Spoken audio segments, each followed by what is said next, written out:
Welcome, world, to Anywhere the Needle Drops. I am your host, Justin Flagel, and you are tuned to a very special episode of Anywhere the Needle Drops. It is AtND Live! That's right. We're doing it, folks. We have had some amazing things in the work, and they are starting to come to fruition, and this is one of the first of those items. We have in the studio, it is Eli Kahn. Now, I say the studio, but I'm not talking about the Red Chuck studio. I sauntered out that front door here, walked down the hill of Main Street in Niles, and I swung that left turn and found myself inside of the Theory One studio with Mr. Paul Klimson of Theory One Productions himself. And of course, we invited Eli Kahn into the room. Eli Kahn is a homegrown, highly talented musical artist, and he fortunately for him, unfortunately for us, he is now based out of Asheville, North Carolina, but we still claim him here, and he still claims home here as well. In fact, he's here on tour right now, bumping through the Midwest, checking out some Michigan spots, and playing some good shows. And so we snagged Eli while he was in town, got him inside the Theory One studio, and we hung out, we played, we had a blast. So what you are going to hear is first a cut, the first AtND live cut. It is Eli Kahn live at the Theory One studio doing his thing. He's got the guitar. He's got more pedals than you could possibly imagine. He's in there jamming out. You're going to hear all of that in just a moment. And then once he finishes that, Eli joins me on the couch and we have a chat about his song, about his music, about his tour, about all the things he's got going on. It is a fun thing. And folks, there will be more of these to come, right? We've got Anywhere the Needle Drops, and now we're going to be bringing you AtND Live to go along with it. I sure hope you enjoy this. Be sure to check the show notes, check Eli's tour dates, check out where you can purchase his stuff. As always, give musicians your money, and stay tuned for more AtND Live. But until the next time, let's head to the studio and have Eli Kahn take it from there.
Eli, welcome to the show. Thanks for having me, Justin. Appreciate it. Yeah. First of all, that was awesome. Oh, thank you very much. Yeah. So you are out of Asheville, but, we're always going to claim you as one of Michiana's own. Yeah, I claim it myself. Awesome. Yeah, I love to see our artists from here go out into the world and flourish, but always going to be Michiana in my heart. Definitely. Yeah, and you're back. You're here on a little tour in the Midwest. What are you doing here?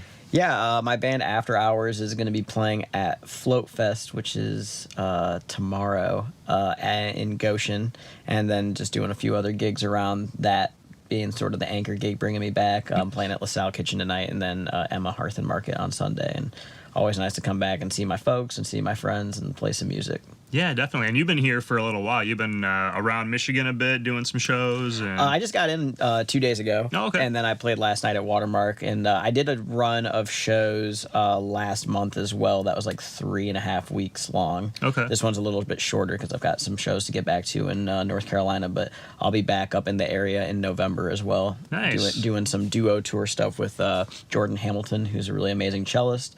And then also some after-hour shows as well. Very cool. Yeah. So, even though we did lose you sort of to North Carolina, you do seem to get back in town quite a bit. Yeah. My parents live up here, and I like to come see them as often as I can, and also just get some work in. Yeah, for sure. Yeah. For sure. What was it that took you to Asheville anyway? Why did we lose you to that? I went there like 10 years ago with an ex-girlfriend, and we were thinking about moving to that area, and we didn't stay together, but I always really liked the area. And then Arthur, my bandmate in After Hours, he and I started touring down there, I think 2017. And I was working for a business that thought that it could do well there, and it ended up not doing well there. So that was kind of the catalyst for me leaving and being able to move.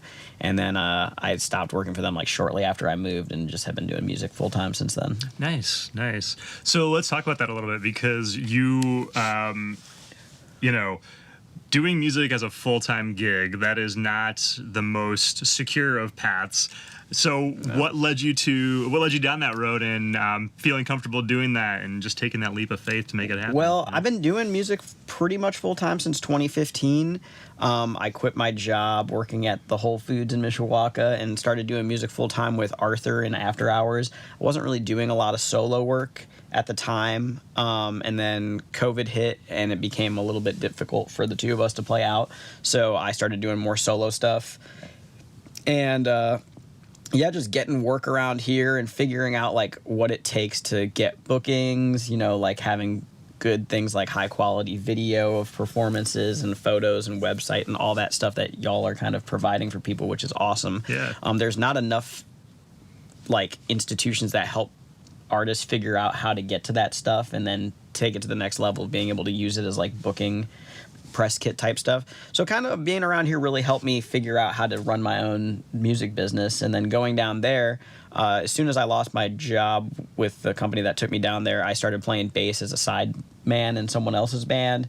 And I did that for like a year. I don't think I am destined to be a side man so much. I really like doing my own original stuff with like people who are like-minded and really wanting to like push what we can do as a unit. So since then I've started another band down there called Sugar Bomb that Nice. We gig around quite a bit, and then the same drummer is subbing for Arthur when he can't make it for after hours gigs, and then I do my solo stuff. So really those three projects are keeping me very busy. I think I'm probably on track to hit like 250 gigs for the year with those three projects. That is amazing.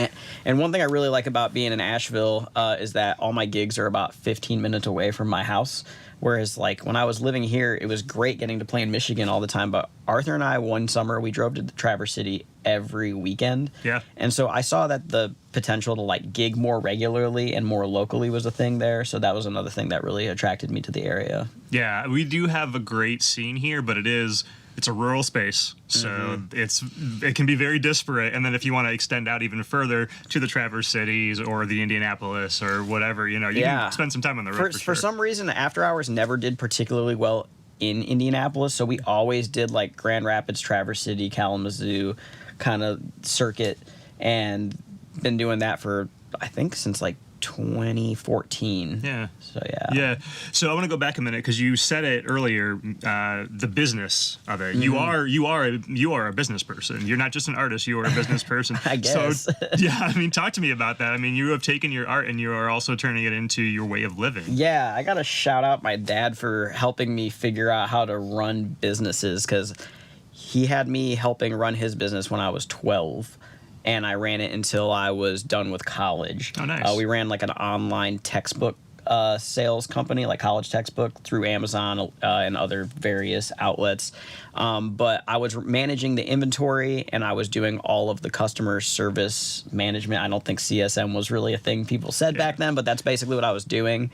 And I mean, I was doing that when I was like 12 or 13. Oh, wow. I made all these templates and things, and there was no automation or Google Suite at the time. So now that I have those tools, I just kind of took the knowledge that I got from his business and applied it to my business, which is just like, make sure you respond to people and make sure you give them the information they want the first time. And you would be shocked, like, how many musicians don't get jobs because they're bad at business. Like, there's so many people who are great at music.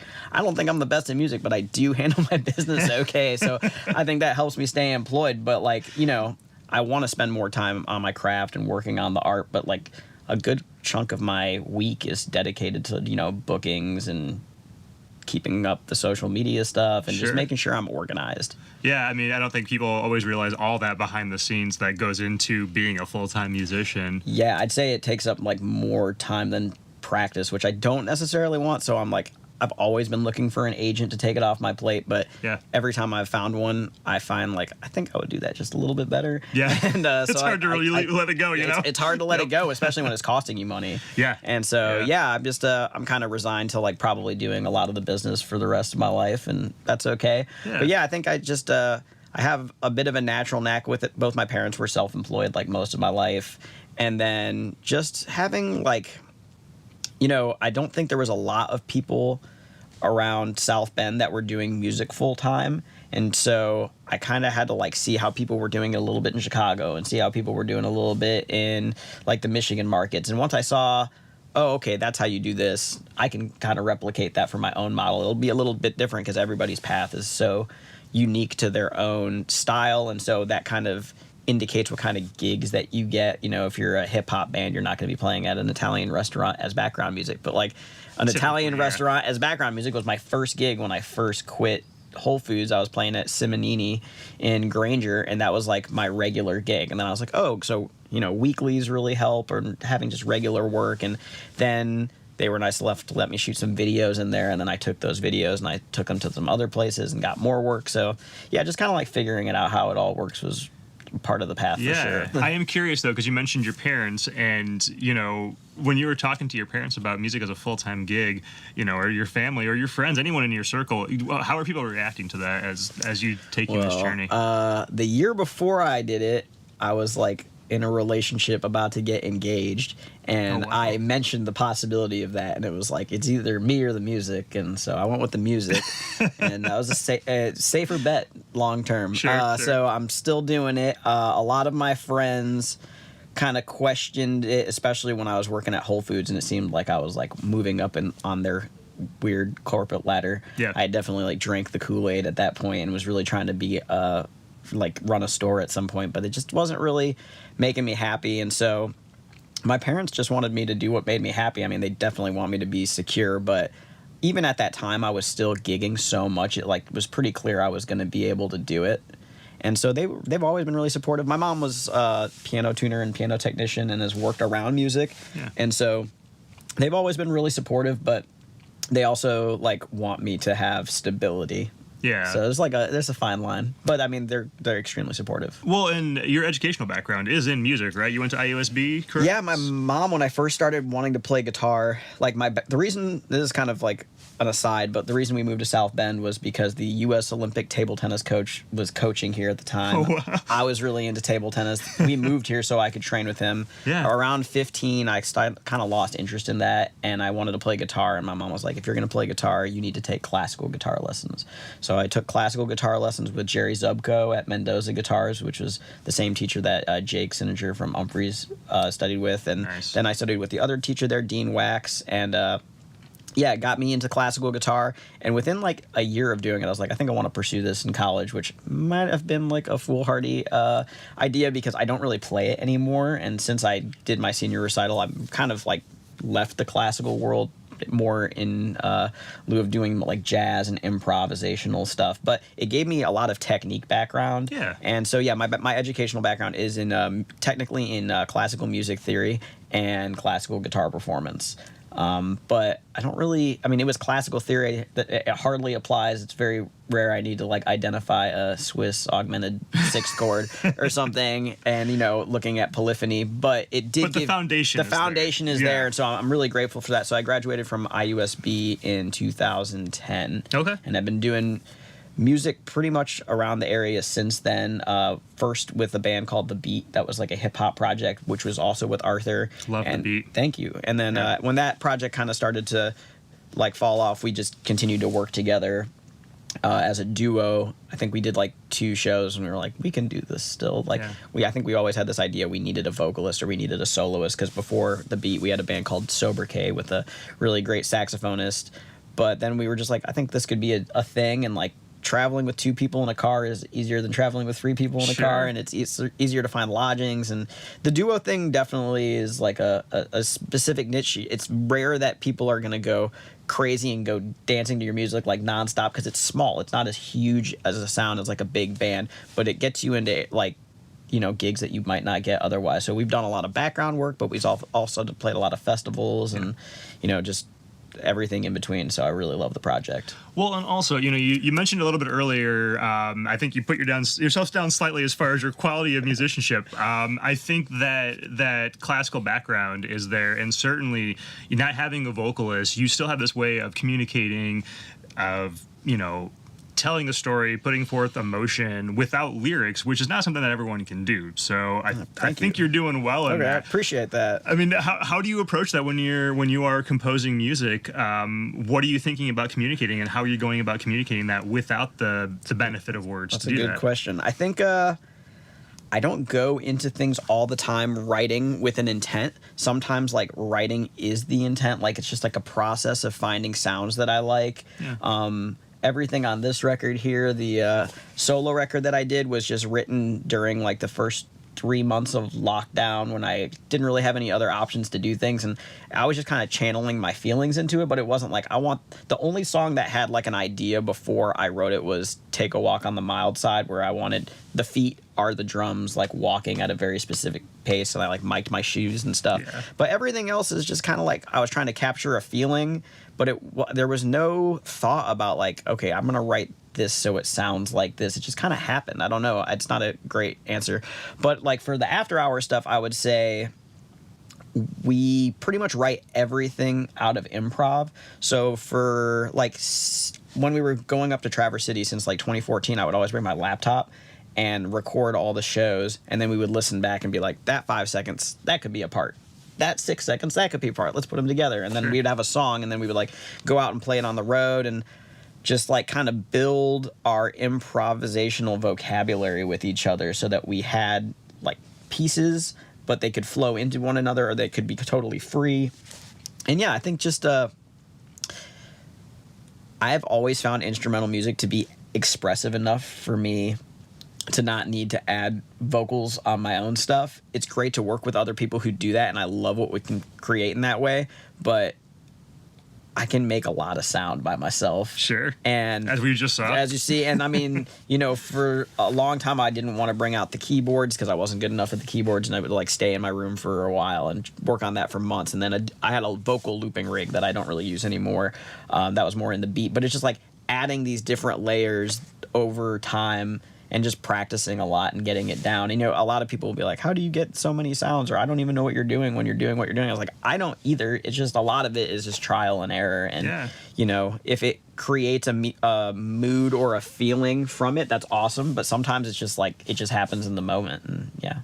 And then how does that feed into what you choose to record on an album, you know? Yeah. Because you're improvising, I can see how that could be great in that live dynamic. But when you're in the studio, you're trying to settle down on something that you're laying in for yeah, time that's immemorial. True. I guess I look at the two practices as like different ends of the same spectrum of art. So like, you know, people see speed painters that'll like paint something in like 30 seconds, and then people see paintings that were made in the studio for months.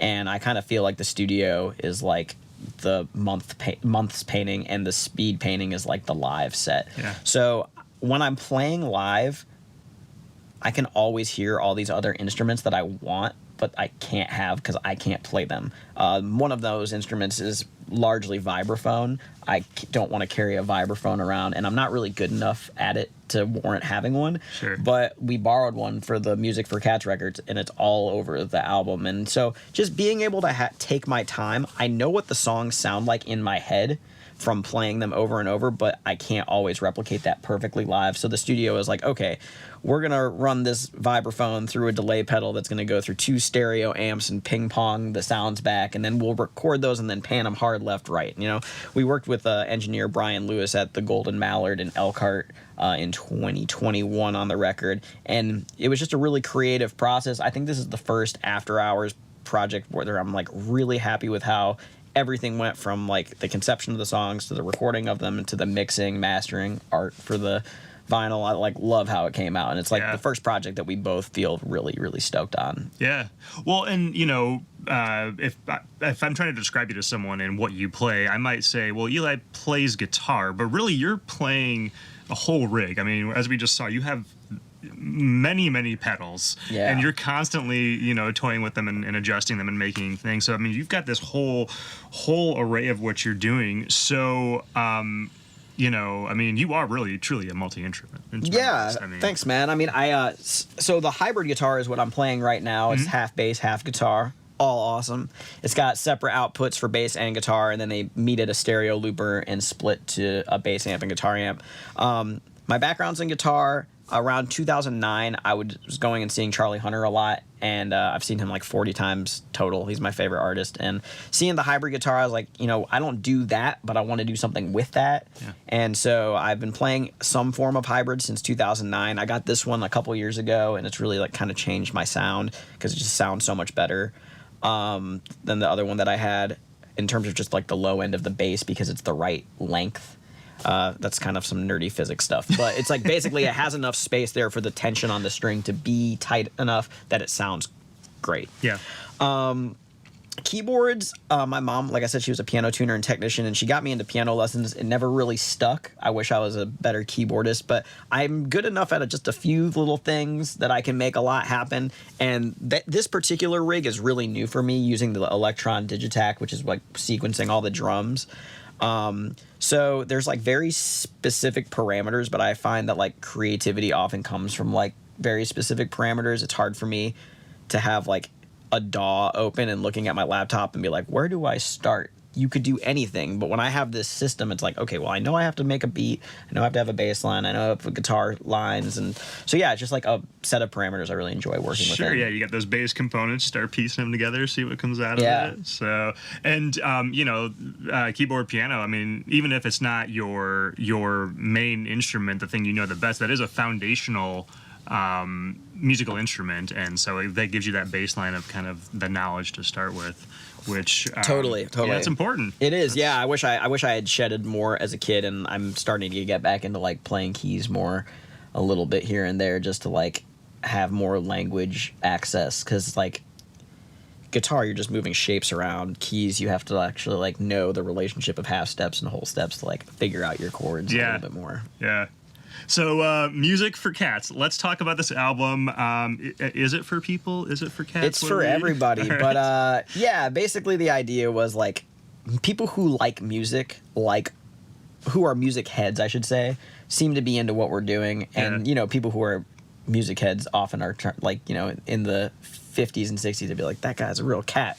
Or something. So that was sort of the joke behind it. There's like a brief explanation on the inside of the record about like where the idea came from. But we also have this friend named Jacob Garvin who goes by Sex the Cat on Instagram, and he makes these awesome cat collages. And I really wanted to do something with them, and that's kind of where the idea for Music for Cats came from. And so my friend in South Bend, Molly, she found this living room on Pinterest, and I contacted the photographer and got him to send us the files. Then I had a photographer take a picture of me here and Arthur here, and then Arthur, your cat. He's my cat. He's also my dog, and yeah, so that's kind of the inspiration for a lot of it. And I mean, if we do another record, I think it will likely be Music for Cats 2. I've just really liked how it all came together. I'm like really pleased with it. Yeah, and it's a wonderful album too. Thanks, man. But definitely want to talk to you about this one because so the full title is "How Are You?"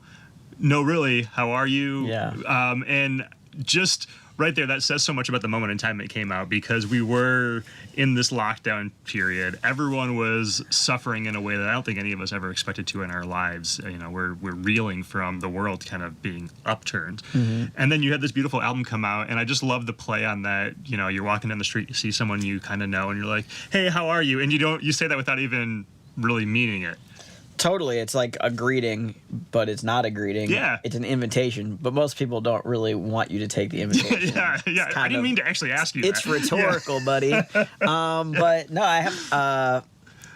my friend Krista Hofel actually came up with the title. She was going to make a quilt that said that. Yeah. And I just really loved the idea, so she let me use the title. And I just wanted something that like connected to people in a way where it's like, it's okay to feel this right now. And like, if there is a feeling, what is it? And so the music for me is like deeply connected to my own confusion and grief and kind of trying to work through that at the time. So it was like music for emotional processing. I actually did not intend to release any of the music on it. I hear that from so many musicians that I talk to, where they create this thing for themselves as a way of coping, and that's where they really find this magical thing that they're like, oh no, I have to share this with the world. Yeah, I just was recording every day for a lot of time, and then I showed it to a couple people, and they're like, you should release some of this, and yeah, it just kind of happened. Yeah, it wasn't super intentional, and maybe I either need another pandemic or just a different approach to come up with a second album, because it's hard when you're gigging all the time to like go to the studio and sit down. Yeah. And so I'm still like kind of piecing together some stuff for a new record, but I feel like I have a ways to go on it. But I love how the album came out, and yeah, I'm just really stoked to be able to keep doing this kind of music. Yeah. Well, for all of our sake, I hope that you figure out a method that doesn't require another pandemic. Yeah, same. So, but one thing that always sticks in my mind with this album was also the art installation that you did based around it, because that turns what was already this incredible experience of this album in that moment of history. And now you got to walk into a room. You got to walk into a physical space and be surrounded by it, immersed in it. So was that part of the idea right off the get, or how did that come about? It's sort of a random story, but like the South Bend Symphony Orchestra was working with my friend Eric Friedlander, who's an audio engineer and also like just brilliant dude. And he had done some stuff where he was mixing orchestral pieces. Actually, I think it was octet. They had an 8-piece like chamber thing, and they recorded them, and then they mixed it for this system that has speakers in the round, and you could hear the cello here and the violin here and the viola here. But he was like, that's cool, but I want to take that to the next level by having something that has drums and like other instrument layering and do it dynamically. I think they really wanted it to be like, you walk over here, you hear this instrument, you walk over here, you hear this another instrument. Eric had this vision where it was like, okay, now the thing is moving around you, and another instrument is moving the other direction, and maybe hi-hats are like panning left and right depending on where you're standing. And so we did that with the piece that's on the album featuring Jordan Hamilton, which is called In My Dreams We Levitate. And he did like a trial version of that, and then he offered to do the whole album if I was able to like figure out an installation in the South Bend Museum of Art. I've been working with them since, I think my first show there was like 2010 with Sobriquet, my first band with Arthur, or maybe 2009. So I've been doing stuff there for a long time, and I've always loved the space and have played a lot of their artist mixers, and they were like, well, how about a show? And I was like, let's do that. So it was kind of based on the record coming out. So I had like the record wall and a record player, and then I had the computer running the speakers, and then some visual projection stuff that I had put together. So I really loved being able to present it in that way, but it was never something I intended to do. And in fact, like I've said this many times, like all the coolest things I've ever done had no intention of being done in that way. That's the way it goes. The opportunities just present themselves. Yeah. So like, you can try to force things all day, but like sometimes really cool stuff just like happens. Yeah. And that's like one of the coolest things I've ever been able to do, and I'm really grateful for that. Well, and now that you've opened that door, do you foresee, because your work does fit really well in that type of expression, that type of space. So do you see doing more art installations? I want to. I mean, I bought everything to do it. Yeah. I haven't found any spaces in North Carolina that are interested yet, but I also haven't been pushing it super hard just because I'm gigging so much. And like, I guess I could do the same show again. I could show that same thing, but the album's like 3 years old at this point, and I kind of, I'm gonna do another installation with immersive audio, I think I would want to do it with like new material and think about it in a new way. But sounds like we need a new album. I don't know. I mean, I'd say I'm like halfway through writing the album, but that doesn't mean I've like recorded all of it. But I'm gonna take some time this like September and October and like write some more and I'm trying to like get some stuff together, but it's just, every time I get free time, I'm just like, I need to rest and relax for like a minute. Rest is an important part of the process also. Let me emphasize that. And then like also being in Asheville, there's so many players down there that I feel like I have to practice a lot more to stay like on my game. Yeah. Whereas like maybe here there were less people taking my jobs. Yeah. But down there it's like it's competitive, and not in a bad way. Like I think it's a very collaborative scene, but it's just like, okay, I'll go out some night and I'll just see like a 20-year-old guitarist who can shred me to smithereens. It's like, I better go practice. So it's not even like a competitive thing. It's just like inspiring. You see these people that are really great. And so a lot of my time has been spent doing just practicing, and that doesn't help me write an album, but it does help me make a better album when I start recording it. So a lot of my time lately has just been, like practicing and learning a lot of music too for different things. So I've got to ask, because you've got this incredibly unique perspective. You're someone born of the Michiana music scene, but also you're on the outside of it in a lot of ways, though you're still really a part of the fabric of it. You pop back in every so often. What is your perspective of what's been going on here? Because from my experience, I've witnessed this. It's this wonderful thing where, the scene hits a lot of energy and it builds and it runs, and sometimes we hit walls like economic collapse or a pandemic or other challenges, but this scene is scrappy, and this scene is so rich and with so many people. And I think, like you mentioned, the artists that you're seeing in Asheville, you seeing someone and that motivating you to grow and push yourself to be better. And there's a lot of that going on here too. So coming from kind of the outside back home, what are you seeing in the scenery? I think the thing that South Bend has that like Asheville doesn't is that Asheville has like 45 venues at least. Yeah. So there's music all the time, and people just are like, oh, well, I'll just go get a gig there. Here I had to like make a gig. Yeah. And here you have to make a festival. And I'm just going to shout out my friend Lauren Steinhofer, who organizes Yart. Yart, yep. And it's just like something like that probably isn't going to occur in a place where there's like a lot already happening. And maybe it could, but like I think what really breeds that creativity and the artists that are around it is just that it's like a very communal vibe, and everything is about giving back. Yeah. And I think when there's already I've heard this expression is like, at some places you have to go find a well, and you go to the well and you drink from the well, and other places you dig the well and you make your own thing. And so like, another artist that I've seen in the South Bend really just like, I've watched his growth from like not doing music to like being one of the top artists in the area is Jesus. I knew it. I knew that's what you were going for. And like, here's someone who was doing like mostly visual art for other rappers when I first met him, and now is like, he spends so much time doing his own artwork and promo, and he records himself, and he's got a great head for branding, and he's gotten to collaborate with like the museum recently. He had an install there that was really cool that I got to check out. And it's just like, I think people are making their own lanes here, whereas like other, like I was saying before, there wasn't that many things around here for me to replicate, so I had to like kind of create my own niche. And just seeing other people do that is really inspiring. And yeah, I think that South Bend has a lot of really positive things going for it. And seeing like some younger folks that like I used to see at shows just when they were like, you know, first turning 21 to like now they're throwing their own shows. And it's great because and also like venues like Lang Lab was like kind of sleepy for a little bit, and now it seems like it's like full force doing really cool stuff. And we've got the button too. Yeah, the Well's back with they're doing some DIY stuff with the kids again. I was going to shout out Patrick Quigley has just been like a staple so I growing up.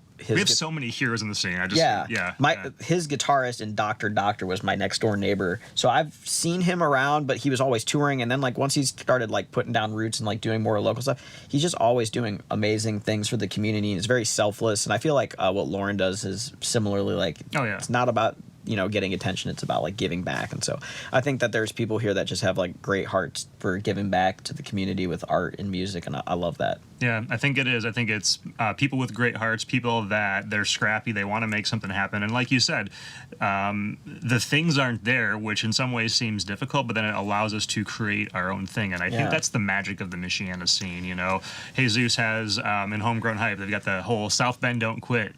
And really, I extend that to Michiana. Michiana don't quit. We make our own. We're making our own thing. You know, it's a blank canvas. You have so many opportunities to like.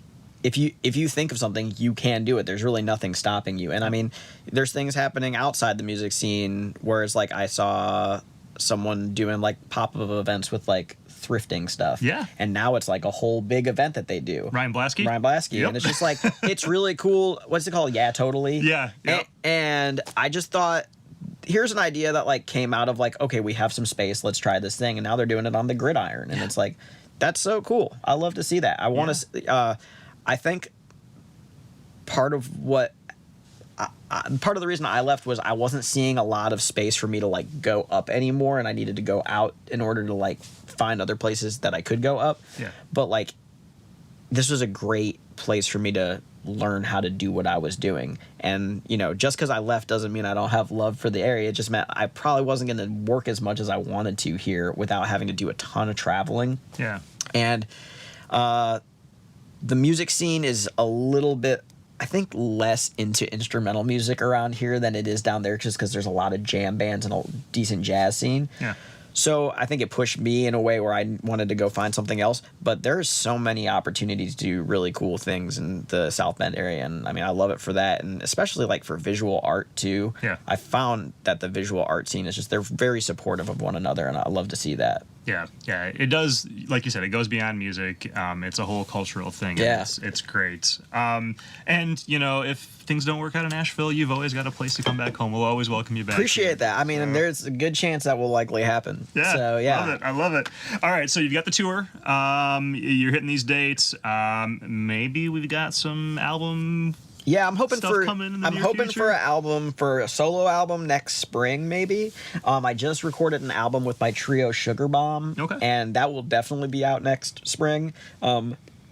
Just, you know, mixing it and trying to find maybe a label that wants to press it, because doing that yourself is really expensive. Yeah. So any labels out there, holler at me.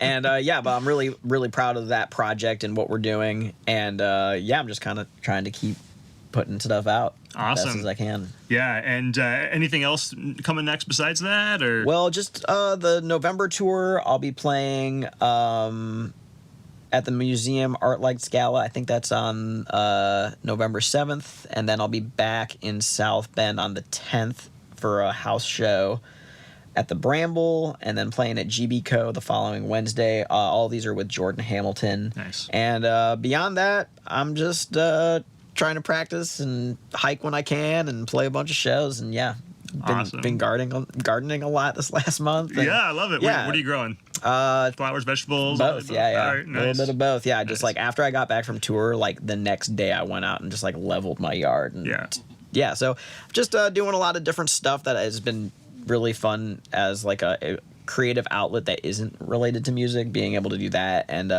it kind of inspires me to get back into music when I have when you're not doing the same thing all the time, you know, it's just like, okay, I need a little break from that, and then I can get reignite the spark to get back to the music. You've got to give those time to refill. You know, you got to let that meter on the video game screen build back up. Exactly, you know? man. So, get that power up. That's right. Well, cool. So we'll throw the websites for all the projects and the socials and all that in the show notes. And you'll be back in November, so we look forward to seeing you then. Awesome.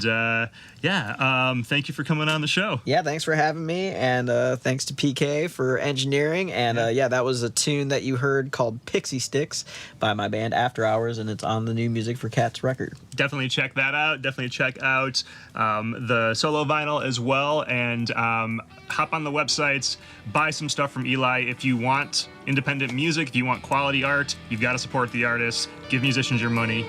Thanks, Eli. Yeah, appreciate it. Thanks for having me. Yep. Yeah, cheers. You have been listening to Anywhere the Needle Drops, a product of Red Chuck Productions. Be sure to keep tabs on everything going on with this show and everything else Red Chuck over at redchuckproductions.com or by following us at Red Chuck Productions on social media. Special thanks to Hero Jr. for our theme music. You can check them out, listen to their songs, and see where they're going to be over at herojrmusic.com. That's HEROJRMUSIC.com. Also, special thanks to Paul Klimson, our sound engineer and producer. And while you're at it, make sure you visit the websites and band camps and shows of all of our guests. If you want local music, if you want independent music, or any kind of art, you've got to support them. So give musicians and artists your money. We will see you at the next episode. Until then, here's to life. 'Cause I could I would I